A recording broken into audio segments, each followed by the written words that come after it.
Hi everyone, thanks for joining me for today's video. My name is David. This channel is DeMars Coaching, and I make videos to help you guys understand your experiences to help you heal from them, I hope. Today's video is about narcissistic victim syndrome. It's a real thing. A lot of people have different opinions about this, but I'm going to present it to you as it is. I want to be careful if I'm going to share my opinion about any of this.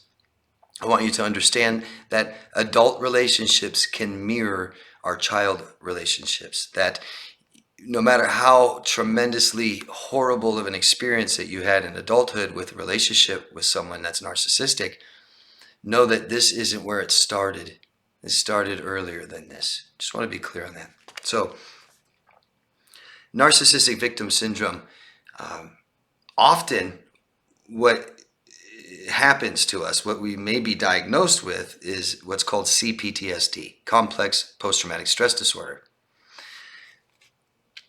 But I'm not talking about that necessarily, even though all of this may give someone that. I'm talking about the victim syndrome. So we start off with the beginning of a relationship. The beginning is perfect. It's emotional. We think it's love. It might be the first time that we thought we were in love. We might think we found the right person, the special person, the person we're meant to find. And we think that life now is great. We're on cloud 9, pink cloud. You see, emotional abuse happens later, not in the beginning.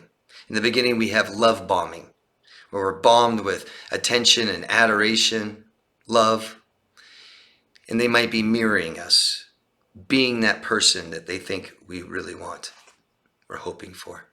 This might be where already in the beginning, future plans, future faking. They may want to discuss children and marriage, house, job, business, vacation, travel, live somewhere. Let's get a car, shared phones, things like this. But eventually you upset them.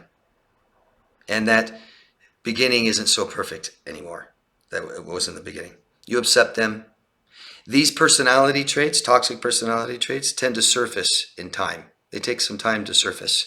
And it's usually caused by stress. And for some people, relationships, even as great as it might have started, may end up causing someone stress, where their toxic personality traits surface. They may start gaslighting you. I won't just define all these terms, you can look them up. They might start giving you the silent treatment. It may cause you to doubt your own sanity.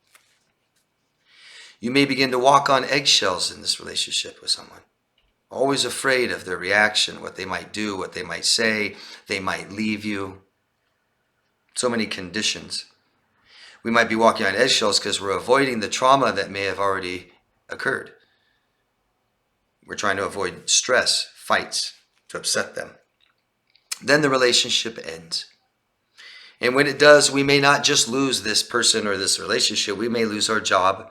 We may lose our home. We may lose money.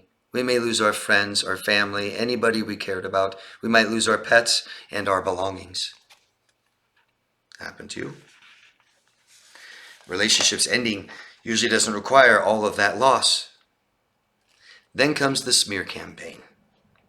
They may contact your family, your friends, your coworkers, your boss, anybody in your life or around you.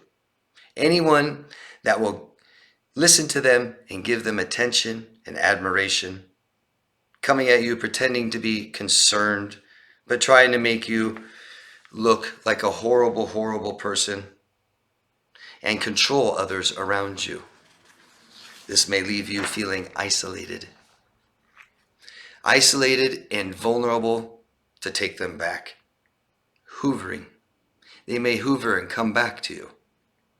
Even though they've traumatized you and hurt you so bad and left you, maybe you left them and some time's passed, but maybe you've lost these people in your life and you have no support. Maybe you can't afford professional help, nothing. And so this isolation makes you vulnerable. They may come back many times. I've noticed parents, narcissistic parents, will do this often, just causing more self-doubt. You may become hypervigilant, looking for threats and dangers, noticing narcissistic traits in others, maybe yourself. You may have a distorted view of your abuser. thinking they're so good, so bad, so evil, aliens. I've heard it all. You may have a distorted view in other people. You may have a distorted view of yourself, the world. Negative self-talk gets louder and louder and louder. We may self-sabotage. We may self-harm. We may have suicidal ideation after this experience with a narcissist. We may develop disorders, syndromes. Definitely anxiety and depression are common. We may even have unexplained or undiagnosed physical symptoms, medical symptoms. We're not sure why, what they are, what do they cause from.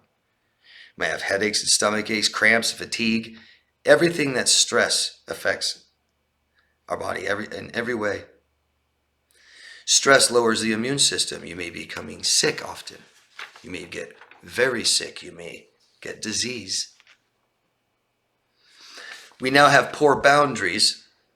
These could be from your childhood, but also from the abusive relationship you're in.